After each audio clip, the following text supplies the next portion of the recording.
Hi, it's time for another verb of the day. Today's verb is behold. Let's take a look at some of the definitions or ways that you might hear this verb used.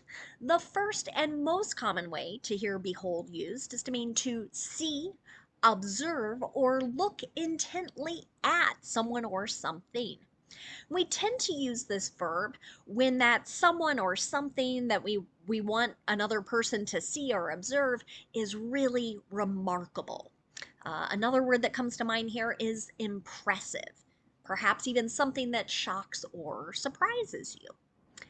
A second way you might hear behold used is to mean to keep, retain, or hold on to something. A third way you might hear the verb behold used is to mean to have a duty to someone in return for something. So, with this particular definition, you might think of the word obligation. You feel like you owe someone. Maybe they helped you or they did something for you, right? And now you have a duty to do something in return. You should know that behold is an irregular verb. I can make my progressive form by just adding ing to form beholding, but I'll note it's probably more common for you to see this form or this spelling used as a gerund versus the progressive. The past tense form of this verb is spelled B-E-H-E-L-D, so we're switching the O to an E.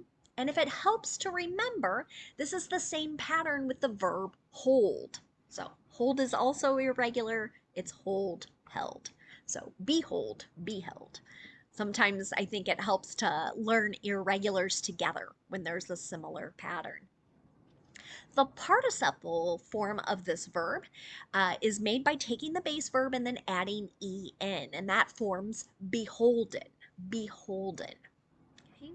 Now, you might be happy to know that I don't have any additional phrasal verbs to discuss today, so that's going to allow us to take a look at some real examples of how this verb gets used.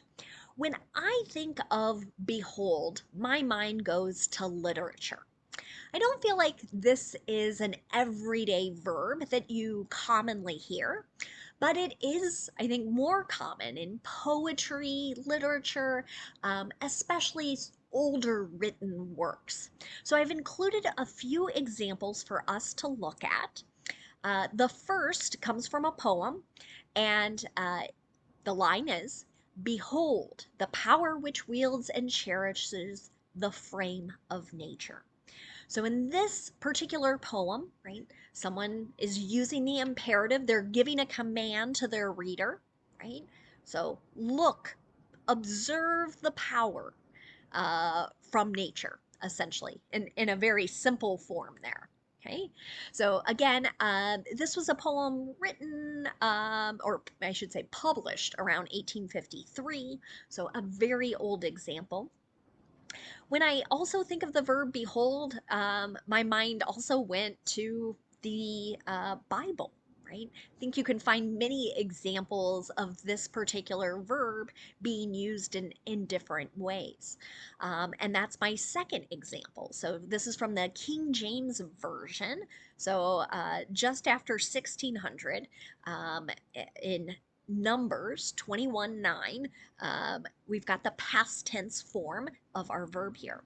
And Moses made a serpent of brass and put it upon a pole, and it came to pass that if a serpent had bitten any man, when he beheld the serpent of brass, he lived.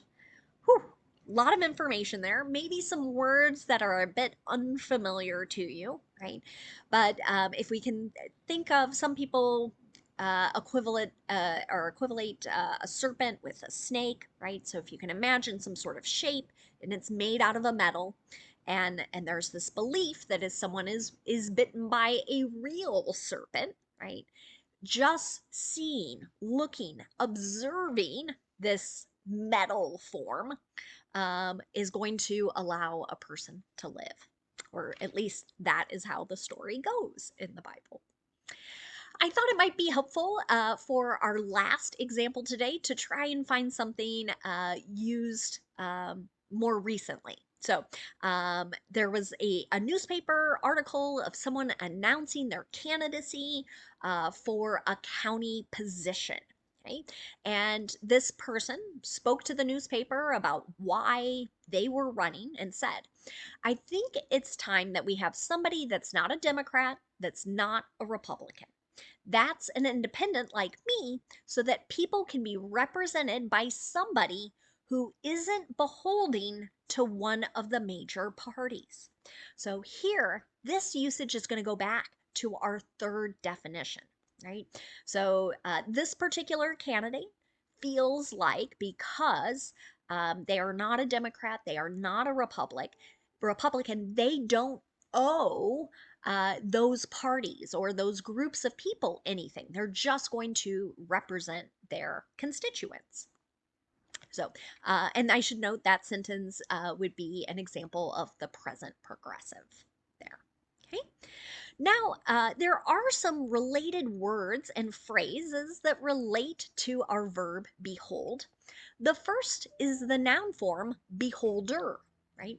And that er suffix should help us know that we're talking about a person who sees or observes someone or something.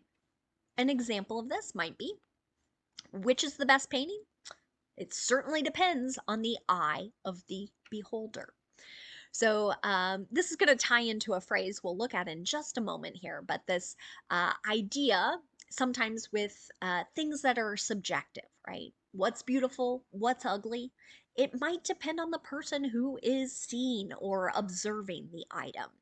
And that's the idea here. We've got another phrase, beauty is in the eye of the beholder. And what this means, in case you see it or hear it, is that different people are going to find different things beautiful. And that difference of opinion doesn't really matter all that much. So I looked for another recent example of this and saw this sentence. Beauty is in the eye of the beholder, but this new car isn't as engaging as other comparable models. So someone was reviewing new cars that are on the market, and with one in particular, I think this person's trying to say they don't think the car is very attractive, right? But the person recognizes someone else could look at it and think like, ooh, that is a nice looking car, right?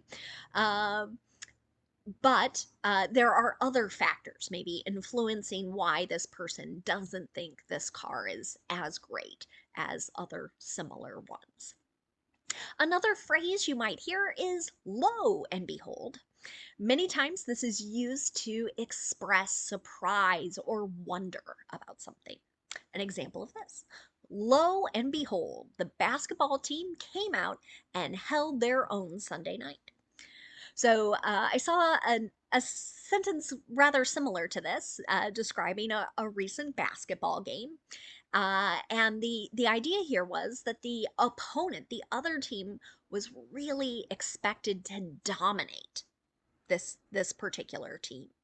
And the writer who's commenting on the game was trying to express surprise and wonder. Hey, this ended up being a really close game. Another phrase you might hear is sight to behold. This could be a person or thing that is particularly impressive or maybe something worth seeing. An example of this. This sunflower field is a sight to behold. Right? I personally think there are so many things in nature that are really impressive and worth seeing. So this my example sentence kind of ties into something I saw this past summer. Some really beautiful, impressive sunflowers. Well, again, this was another requested verb from Robert, and I'm so grateful for the suggestions. Please feel free to mention more. I hope you have a wonderful day, and I appreciate you watching.